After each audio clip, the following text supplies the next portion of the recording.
Hello guys, welcome back to Patel Vox 24. ఈరోజు video ఏంటంటే చాలా మంది మెసేజ్ చేస్తున్నారనమాట. బ్రో, లోన్ ప్రాసెస్ ఎలా ఉంటది అండ్ ఫీ స్ట్రక్చర్ ఎలా ఉంటది అని చెప్పేసి. అది మొత్తం ఈ వీడియోలో చెప్పబోతున్నాను. అండ్ నేనేం చేశాను లోన్ కోసం, అండ్ నా ఫ్రెండ్స్ చాలా మంది ఏం చేశారు, ఎక్కడ ఎలా వచ్చింది లోన్ అని చెప్పేసి వీడియోలు చెప్పబోతున్నాను అనమాట. అండ్ 2 టైప్స్ ఆఫ్ వేస్ ఉంటాయి లోన్ రావడానికి. అవి కూడా ఈ స్టెప్ బై స్టెప్ ఈ వీడియోలో చెప్పబోతున్నాను. సో స్కిప్ చేయకుండా లాస్ట్ వరకు చూడండి. చలో స్టార్ట్ చేద్దాం వీడియోని.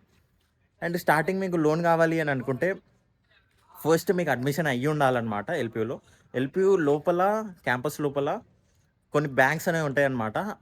దాంట్లో కూడా మీరు లోన్ తీసుకోవచ్చు. లేకపోతే మీకు హోమ్ టౌన్లో కూడా లోన్స్ తీసుకోవచ్చు అనమాట. లైక్ మీ హోమ్ టౌన్లో ఏ బ్యాంక్లో మీకు అకౌంట్ ఉన్నా అక్కడికి వెళ్ళి మీరు డైరెక్ట్ వాళ్ళని అడగొచ్చు అనమాట, స్టూడెంట్ లోన్ కావాలి అని. ఇక్కడ మీకు ప్రతి ఒక్కటి స్టెప్ బై స్టెప్ చెప్తారనమాట, ఏమేమి డాక్యుమెంట్స్ కావాలి అని చెప్పేసి. అండ్ మీకు ఫస్ట్ థింగ్, కాలేజ్ డాక్యుమెంట్స్ ఏవైతే వాళ్ళు చెప్పారో కావాలి అని చెప్పి, అవి మొత్తం మీకు ఆన్లైన్లో దొరుకుతాయి అనమాట. ఒకవేళ ఆన్లైన్లో దొరకకపోతే మీరు హెల్ప్ లైన్ నెంబర్కి కాల్ చేసి అడగొచ్చు అనమాట. మీకు మొత్తం డీటెయిల్స్ వాళ్ళు క్లియర్గా ఎక్స్ప్లెయిన్ చేస్తారు, ఎక్కడ ఎలా వస్తుంది ఆన్లైన్లో అని చెప్పేసి. అండ్ ఆ ప్రాసెస్ కూడా మీకు ఎక్స్ప్లెయిన్ చేస్తారు.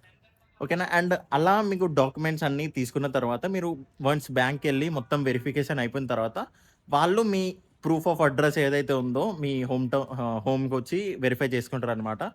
దాని తర్వాత మీకు లోన్ ఇష్యూ చేస్తారనమాట. అండ్ ఎంత ఇష్యూ అయింది ఏంది అని చెప్పేసి అది మొత్తం మీరు వాళ్ళని అడిగి తెలుసుకోవచ్చు. వాళ్ళ బేసిస్ పైన మీకు లోన్ అనేది వస్తుంది. అండ్ ఇంకొక టైప్ ఏంటిదంటే, మీరు ఇక్కడ కూడా లోన్స్ తీసుకోవచ్చు అనమాట. ఇక్కడ ఉన్న క్యాంపస్ లోపల ఉన్న బ్యాంక్స్లో కూడా ఆ లోన్స్ అనేవి మీకు సేమ్ అలానే వెరిఫికేషన్ ఉంటుంది. బట్ మీకు ఏదైతే క్యాంపస్ నుంచి కావాలనుకున్న డాక్యుమెంట్స్ ఏవైతే ఉన్నాయో అవి వాళ్ళే తీసుకుంటారనమాట.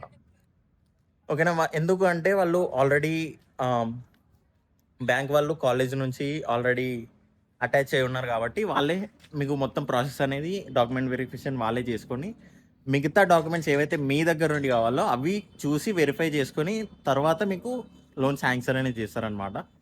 అండ్ దాని తర్వాత ఫీ స్ట్రక్చర్ అనేది నేను మళ్ళీ కింద డిస్క్రిప్షన్లో ఫీ స్ట్రక్చర్ గురించి లింక్ ప్రొవైడ్ చేస్తాను. ఆ ఫీ స్ట్రక్చర్ అనేది మీకు స్కాలర్షిప్ రాకముందు ఎంతైతే ఫీ స్ట్రక్చర్ ఉందో అది మీకు అక్కడ చూపిస్తారనమాట. వన్స్ మీరు ఎల్పీ నెక్స్ట్ రాసిన తర్వాత, స్కాలర్షిప్ వచ్చిన తర్వాత ఎంతైతే ఫీజు అప్లికేబుల్ అవుతుందో అంతే ఫీజు అనేది మీరు కట్టాలన్నమాట. అండ్ ఇంకొకటి చాలామందికి డౌట్ ఏంటంటే, బ్రో ఎల్పియూలో సెమిస్టర్ ఫీజు మొత్తం కలిపి అంతే ఉందా, లేకపోతే mess, food and sem fees మొత్తం కలిపి ఒక దాంట్లోనే ఉంటుందా అని చెప్పేసి. బ్రో, సెమ్ ఫీజ్ అనేది సపరేట్ అనమాట. మెస్, హాస్టల్ అనేది అది కూడా 2 సపరేట్ అనమాట. మీకు ఇష్టమైతే హాస్టల్ తీసుకొని ఐదర్ మెస్ తీసుకోవచ్చు, లేక తీసుకోకుండా ఉండొచ్చు కూడా. అది మీ ఇష్టం అనమాట. ఓకేనా. అండ్ హోప్ మీ అందరికీ ఈ వీడియో ఇన్ఫర్మేటివ్గా అనిపించిందని అనుకుంటున్నాను. అండ్ మీకున్న డౌట్స్ అనేది అన్నీ క్లియర్ అయ్యాయని చెప్పేసి అనుకుంటున్నాను. ఒకవేళ మీకు ఇంకా ఏమైనా డౌట్ ఉంటే నాకు కింద కామెంట్లో చెప్పండి అనమాట, నేను ఖచ్చితంగా రిప్లై ఇస్తాను. అండ్ ఇంకా ఏమైనా కామెంట్ చేసినాక కూడా మీకు ఇంకా ఏమైనా ఫర్దర్ డీటెయిల్స్, ఇన్డెప్త్ డీటెయిల్స్ కావాలి అని అనుకుంటే స్క్రీన్ పైన మీరు చూసుకోవచ్చు నా ఇన్స్టాగ్రామ్ ఐడి అనమాట. ఇన్స్టాగ్రామ్ త్రూ కూడా నన్ను కాంటాక్ట్ అవ్వచ్చు. అండ్ మన ఛానల్ని లైక్, షేర్, సబ్స్క్రైబ్ చేసుకోవడం మాత్రం అస్సలు మర్చిపోకండి. అండ్ నెక్స్ట్ వీడియోలో కలుద్దాం. చలో బాయ్.